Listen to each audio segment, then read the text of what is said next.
What up, Screen Fiends? I'm GB, and you're tuned in to Headz TV, where we like to discuss all the wonderful things appearing on your movie and your TV screens. In this episode, I'm going to give my review of Preacher, Season 2, Episode 8, titled Holes.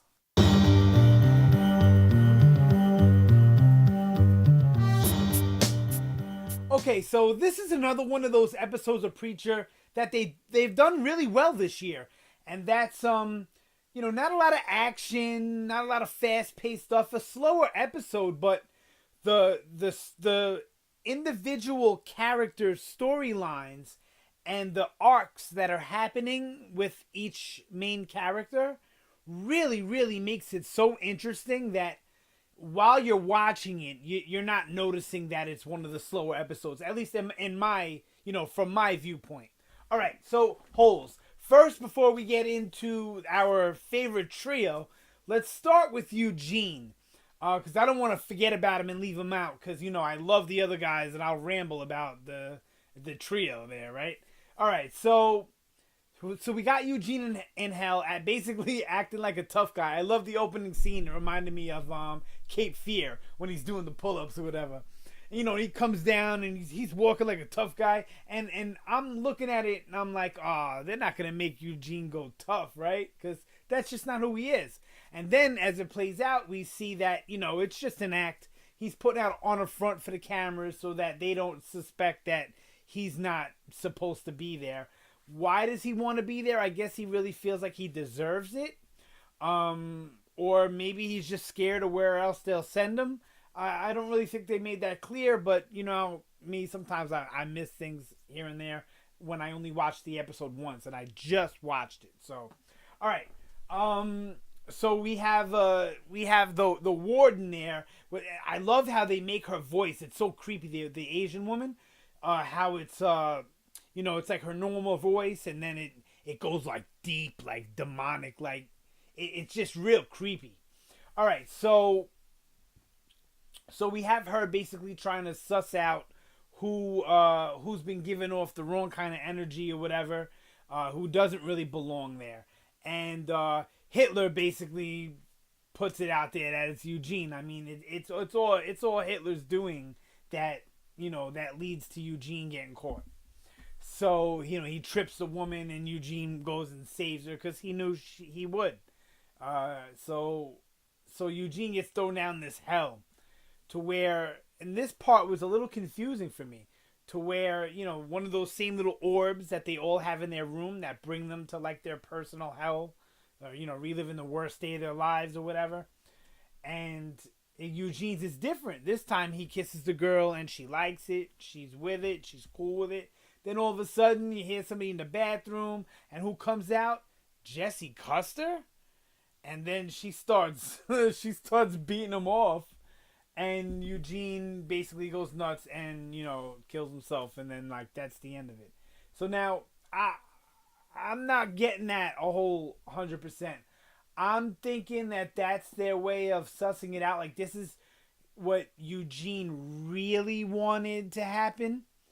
Like, if he belonged in hell, what he really wanted to happen is what would have happened, right? Because that's why he was in hell. You know what I mean? So I guess by playing out this way, it's their way of like interrogating him and pulling out the truth, and seeing that the way it played out with him, the girl getting shot and him getting shot, is not the way he really wanted it. And then maybe, I don't know, maybe Jesse was actually Satan, or something, or just a manifestation of how Eugene got there. I don't really know. I'm sure we'll find out before the season's over, though. I'm almost positive we'll find out. Eugene will have some sort of a, I'm not going to say a conclusion, but a full arc for the season as far as what we're seeing going on. I mean, there may be some mystery left at the end, All right, so that's pretty much it for Eugene. Loved it. All good stuff. The actor that plays Eugene, he's really doing a good job. To be able to display that much emotion with that messed up prosthetic on your face, he's doing better this season than he did the first season. Not that he was bad, but I just feel like he's really stepped up his game. But the whole cast has. All right, let's move on. Sorry. Let's talk about Cassidy, because that was my next favorite part of the whole episode. So we see with the whole trio that now they're starting to divide. They're really starting to pull apart from each other. You know, they're all going their separate ways, their own separate journeys. And in Cassidy's case, you know, he feels like he's there for everybody, and now in his time of need, nobody's there for him. You know, Tulip wants to go out and get shot in the chest. You know, and Jesse's still on his mission for God, and like relentless mission, like tunnel vision, not seeing anything but that. You know, I mean, that's basically what motivated him to take out the Saint the Killers the way he did. You know, so there's this rift between the three of them. So they're all in their three journeys. So let's talk about Cassidy first. So Cassidy's dealing with Dennis, his son, and I'm loving this storyline. It's all-time favorite storylines in TV history. I think it's up there. I'm not gonna say the favorite, but it's up there in some of the great storylines of this vampire and this old man. But the way it was presented to us was like he was a friend, but the guy seemed to not really like Cassidy, and they couldn't even speak to each other. It was this weird thing, and then the fact that it turns out that Cassidy was his father just made it like it had this weird emotional punch to it, right? And now seeing that Cassidy, how much he actually loves his son and cares and doesn't want to turn him, because he feels like there's pitfalls and a lot of negatives to being a vampire, but he wants to save his life and he wants to turn him.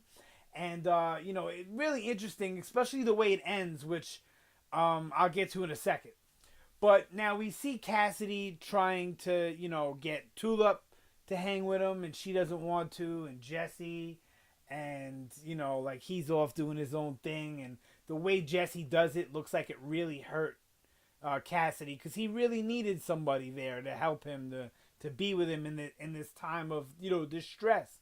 And the two people that he loves and care about, at least at the moment, besides Dennis, I guess, they basically abandoned him for seemingly selfish reasons. And I'm on Cassidy's side with this one, definitely on Cassidy's side with this one. But then we get Cassidy basically, he makes a call to somebody, we don't know who. I would like to believe it's another vampire, maybe the guy that turned Cassidy. Who knows? Maybe Cassidy's dead. Who knows, right? But he's asking these questions like, what's his temperament like? So I guess you have to be careful who you turn, because if you turn the wrong kind of person, they go nutso and wreak havoc on the world, I guess.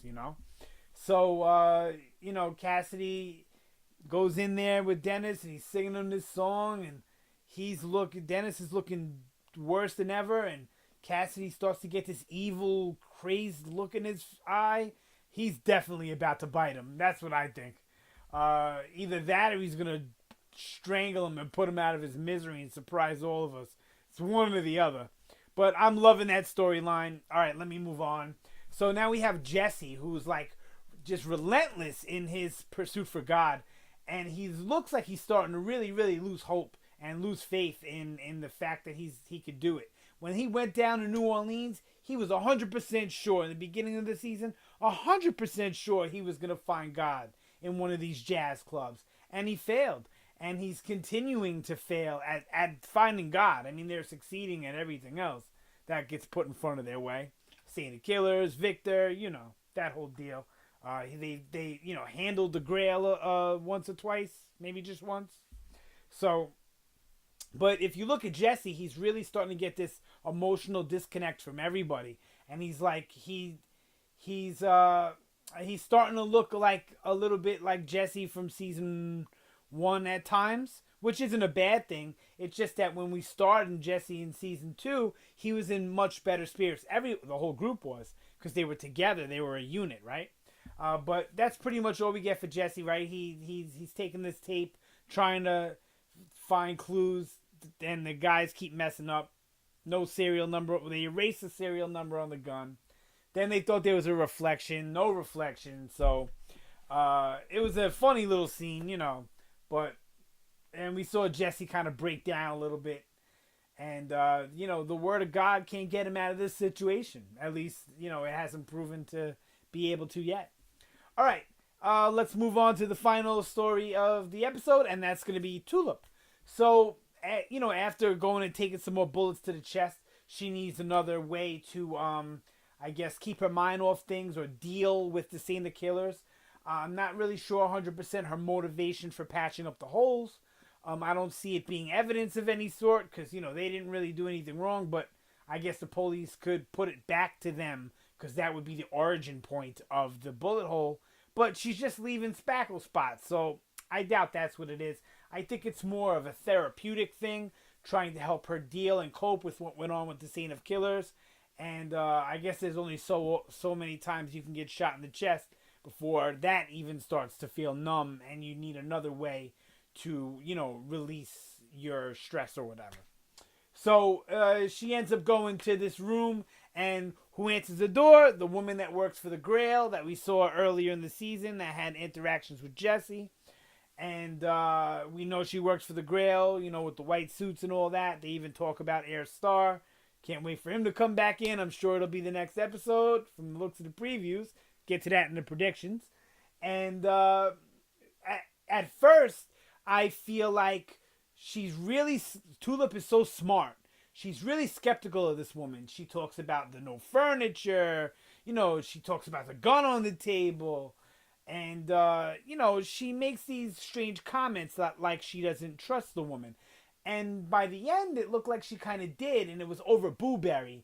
So I don't know what to think. If Tulip is that desperate for someone to connect with, that can maybe, do what she wants to do or see eye to eye or whatever, that she kind of fell for this lady, because that's what it seemed.